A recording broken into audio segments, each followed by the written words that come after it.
The colony had been waiting for 900 years, 30 generations born and raised on a barren rock in an empty border system, with one order passed from parent to child like scripture: hold this position. Wait, they will come. No one remembered who first spoke the order, but every generation trained, every generation maintained the weapons. And on a quiet Tuesday 9 centuries later, a coalition fleet jumped in exactly where the first settlers said they would, and the trap closed without a sound. That coalition fleet never saw it coming. They jumped straight into an ambush set 9 centuries earlier. This wasn't a lost colony, it was a weapon. 30 generations held the line with one order: wait. So when the first alien ship appeared, the trap didn't just spring.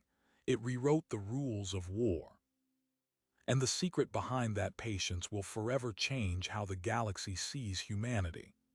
900 years earlier, humanity was barely a whisper on the galactic stage.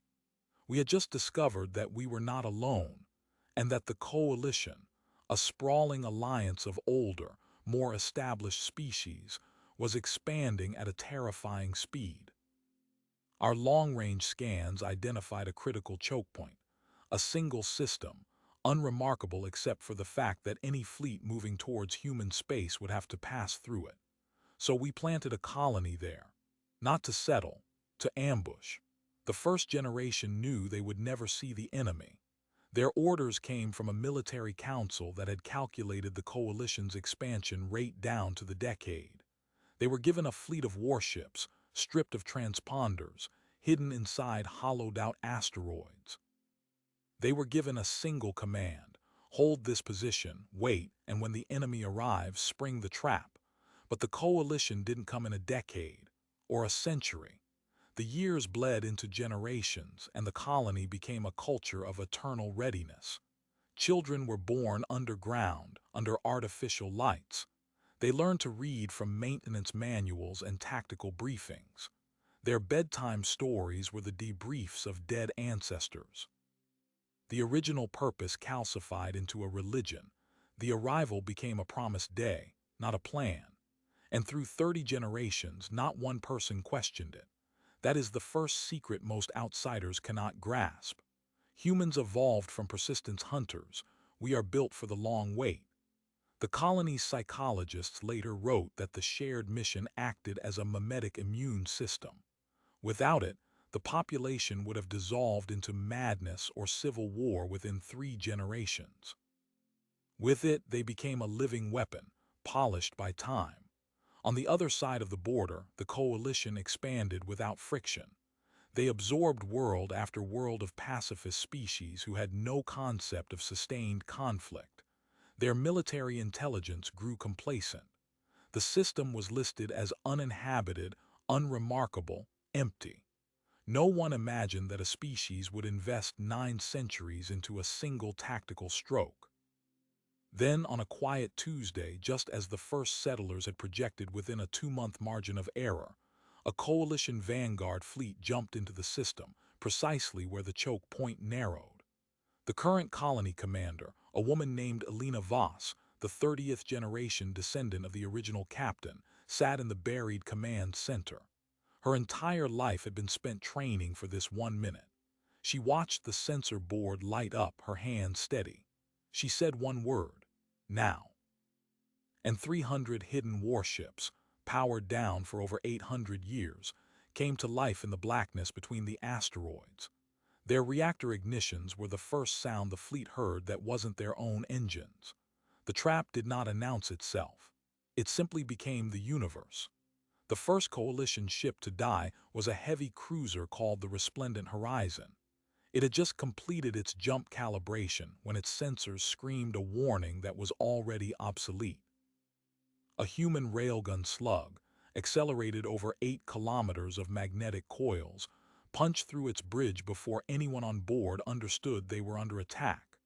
The horizon listed, vented atmosphere, and went silent. In the next 3 seconds, 17 more slugs hit 17 more ships. The fleet's defensive grid was still initializing. Admiral Tareth of the Coalition Expansion Fleet had spent 30 cycles conquering empty space. He was a Keth, an amphibious species whose military doctrine assumed that all battles would be declared weeks in advance, fought with honor, and concluded with a formal surrender ceremony. He stared at the tactical display as his fleet's formation unspooled into chaos. Human ships were decloaking not from nowhere, but from the asteroids themselves. They had been hollowed out, their hulls camouflaged with rock and dust, their power signatures indistinguishable from background radiation.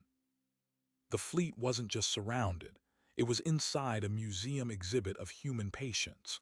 On the colony below, Elena Voss watched through a bank of monitors. The command center was silent except for the hum of ancient life support and the occasional crackle of tactical audio. Her great-grandmother had stood in this same room 90 years ago and told her daughter that the enemy would arrive in her lifetime. That daughter had died at 72, still waiting. But Elena was here. She saw the first coalition escape pod's launch and said to her second-in-command, "Initiate Phase 2, send the message." The message had been drafted by the original mission planners, refined by 30 generations of linguists who had studied intercepted coalition broadcasts. It was not a demand for surrender. It was an invitation. Translated into the coalition's primary diplomatic language, it read, "You are not destroyed. You are witnessing the answer to a question you have never asked. How long would a species wait to be heard?" Admiral Tareth received the transmission as his flagship's shields failed. He had lost a third of his fleet in under 4 minutes. But instead of a final bombardment, the human ships stopped firing. They simply held position, weapon ports open, waiting. Tareth was a historian in his spare time. He knew what patience on this scale implied. Humans didn't just evolve on a death world. They had passed through filters that selected for delayed gratification at an almost pathological level. The entire battle was a demonstration, and the demonstration was not for his fleet. It was for the Coalition Senate, who would receive his after-action report. But here's the detail that the Coalition never anticipated. The colony hadn't just been waiting to ambush a fleet. They had been waiting to ambush the very idea of coalition superiority. For 2 centuries, human intelligence had been passively gathering data on coalition politics, identifying the core belief that no species could sustain a grudge or a plan across more than a few decades. The coalition's arrogance was structural. They believed that long-term thinking was an exclusively technological attribute, not a biological one. The ambush was designed to shatter that belief in the single most violent way possible. Down on the colony, the children who had trained in simulators their entire lives finally saw live combat footage. The oldest of them, a 12-year-old named Leo, turned to his instructor and asked, "Is it over?" The instructor, a woman whose family had maintained torpedo tubes for 6 generations, said, "No, this is just the introduction." And in that moment, the full scope of the plan became clear. The colony was not just a trap, it was an appointment. 30 generations ago, humanity had looked at the galaxy and predicted not only the path of a fleet, but the evolutionary pace of an entire civilization. They had guessed when the coalition would become complacent, when their expansion would reach this system, and even which admiral would be commanding. The first generations had only rough estimates. The middle generations refined the models. The later generations knew the exact day. As Tareth's surviving ship stood paralyzed, a second human transmission arrived. It was a data packet containing 9 centuries of colony life, family trees, educational curricula, maintenance logs, psychological evaluations. The humans were sending their biography. They were proving that they were the most alien thing the galaxy had ever encountered, not because they were stronger, but because they could wait longer than anyone else's imagination. Admiral Tareth gave the only order left, full communications blackout with the homeworld. He needed to think, but the humans had already prepared for that too. They began broadcasting the battle and their messages on all civilian frequencies, ensuring that every coalition news outlet would receive it directly. The trap wasn't just around his fleet, it was around the truth. And that is when the coalition's deepest fear surfaced. Somewhere in their archives, a classified file from 1100 years ago had mentioned a theoretical concept, a species so patient that it could set a trap across evolutionary timescales. The report had been dismissed as paranoia. Now, as the human colony broadcast its existence lived to billions of coalition citizens, the entire political framework that had justified expansion, the idea that slow-thinking species could be safely ignored, crumbled in real time. Elena Voss keyed the final command of the day: launch the archive drones. These small craft carried detailed records of every human who had lived and died waiting. They made for the nearest coalition relay and began uploading the most dangerous weapon humanity had ever built. The story of 30 generations who never met their enemy, but never forgot them. And at the center of the fleet, a single human shuttle now approached the flagship. It carried a volunteer, a teacher from the colony, whose family had passed down a simple, handwritten note from the first commander.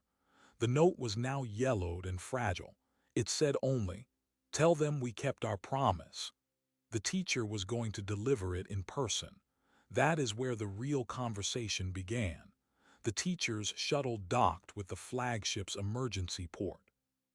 Her name was Myra Voss, Elena's cousin, and she carried the note in a vacuum-sealed case that had been built by her grandfather specifically for this journey. Admiral Tareth met her at the airlock, flanked by two guards whose weapons trembled. They had never seen a human up close. Myra was soft-spoken, unarmed, radiating the calm of someone who had rehearsed this moment since birth. She placed the case on the deck, opened it, and read the note aloud in the Keth language. Then she said, "We were told you would need proof. Here it is." The video of that moment, transmitted back to the Coalition homeworlds, broke something fundamental. The Coalition had been built on a simple premise. The galaxy belonged to those who could cooperate, not those who could fight. Violence was a relic of pre-spacefaring cultures, but a species that could sustain a military mission across 900 years didn't just practice violence. They had ritualized it, turned it into a form of devotion. The phrase persistence hunting began trending on coalition data nets. Xenobiologists were dragged onto news programs to explain how human ancestors chased antelope for 12 hours straight. The implication was unavoidable. The ambush was not an aberration. It was a signature. Inside the coalition Senate, panic spread with surgical speed. The military expansion budget had been passed unanimously for 3 consecutive sessions. Now, for the first time, a motion to freeze all outward colonization was introduced. The argument was simple. How many other empty systems hid human colonies? How many traps had been laid before we even knew we were prey? The chamber dissolved into shouting. Species that had never raised their voices in public suddenly found themselves invoking ancient territorial instincts they didn't know they had. But the real earthquake came from an unexpected quarter.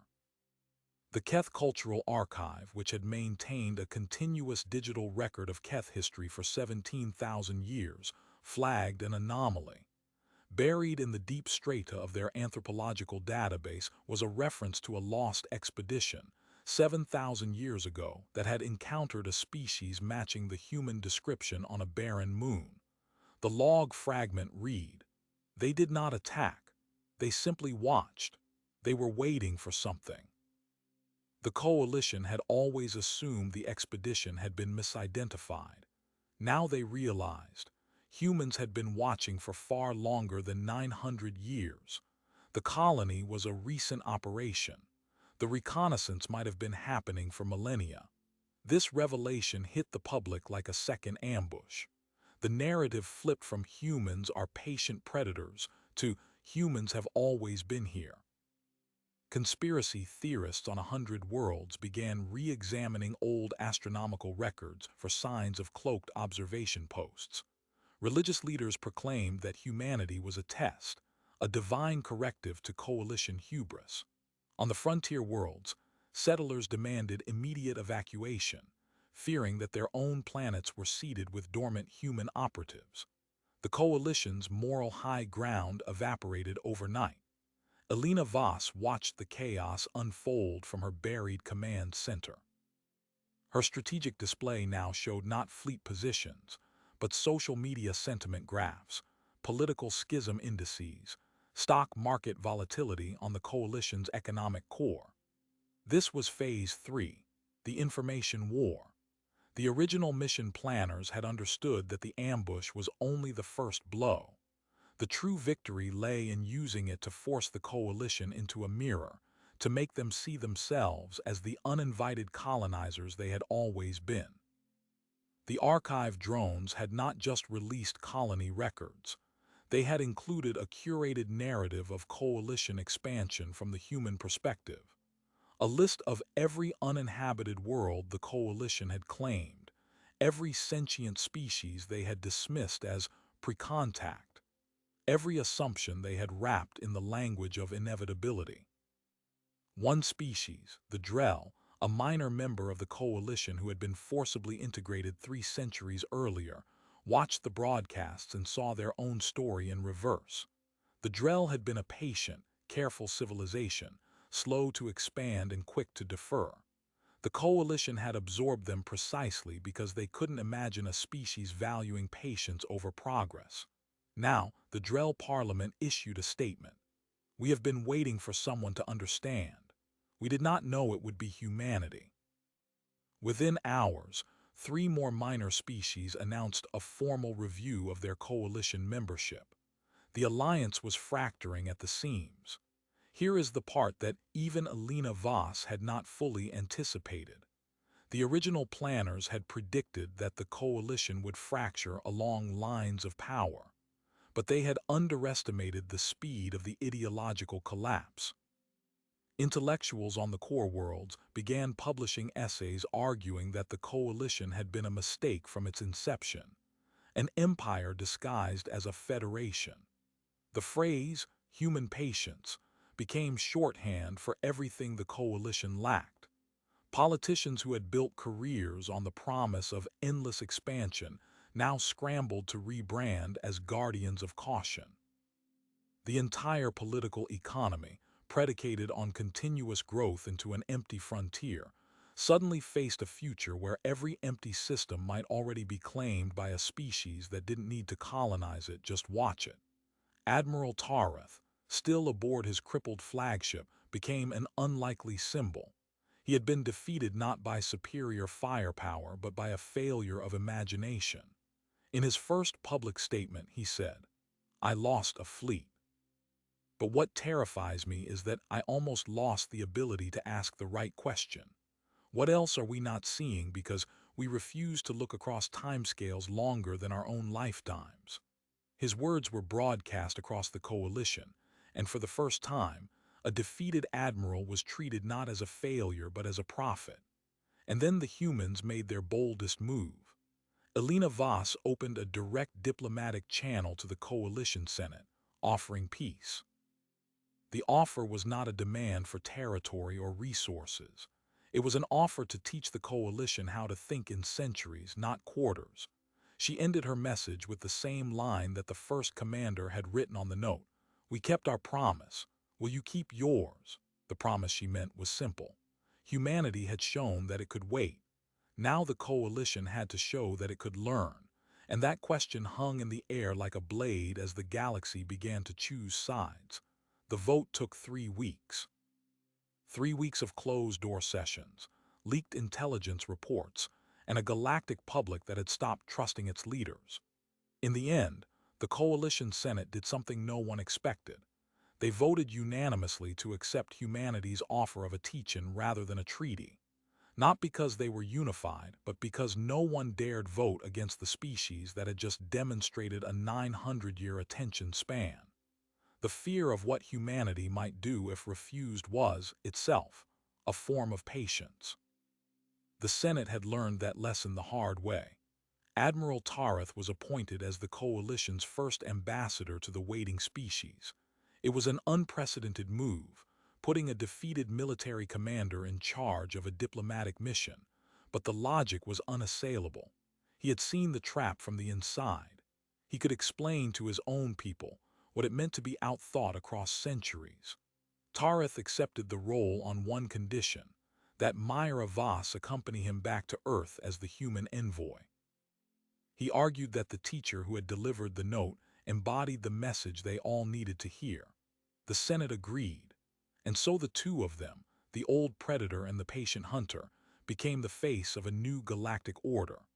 The colony itself was declassified for the first time. Its population of just over 4,000 people emerged from underground and saw their own sky without a filter for the first time in generations. Elena Voss walked to the surface on the day the blockade ended. She looked up at the stars and said to her second-in-command, "We did it. Now what?" The question was not rhetorical. For 30 generations, the colony had lived with a single purpose. That purpose was now complete. The entire society was about to experience the most alien feeling of all, peace. Psychologists predicted a massive cultural shock. Some colonists asked to stay and continue training just in case. Others wanted to see Earth, a planet they had only seen in archival footage from 9 centuries ago. Elena herself chose to remain as the colony's governor, but she began a new initiative, the Waiting Archive, a living museum dedicated to the art of strategic patience. The final surprising detail emerged a month later, when human scientists on Earth cross-referenced the Keth ancient log about the lost expedition with genetic sampling. It turned out the expedition hadn't just encountered humans. They had encountered a different branch of the human family tree. The human species had, at some point in its deep history, seeded observation posts across half the galaxy, then forgotten about them. The colony that had waited 900 years was not a unique operation.